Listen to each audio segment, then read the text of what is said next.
Voilà, il y avait de nombreux scrutins à travers les États-Unis ces dernières heures. À noter qu'en Californie, les électeurs approuvent le projet démocrate de redécoupage de la carte électorale en leur faveur. Le oui l'emporterait avec près de 64% selon les derniers résultats. Cette mesure, elle doit permettre en fait de donner 5 sièges supplémentaires aux démocrates au Congrès. Au-delà de leur victoire à la mairie de New York, d'ailleurs, ces démocrates remportent 2 autres scrutins importants, les postes de gouverneur de Virginie et du New Jersey.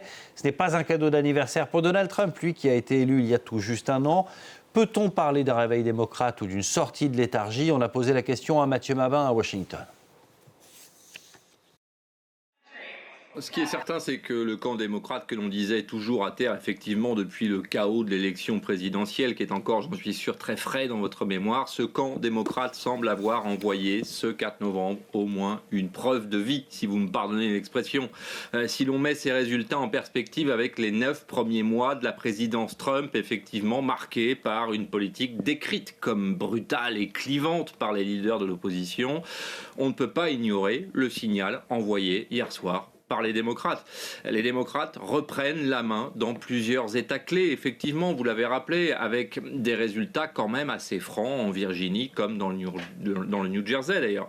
Notons aussi qu'un peu partout dans le pays, d'Atlanta à Philadelphie, les candidats du parti ont remporté des postes ici et là et sont même parfois parvenus à faire barrage à des textes qui vont de la régulation sur les armes à quelques mesures d'ordre social qui étaient portées par les républicains.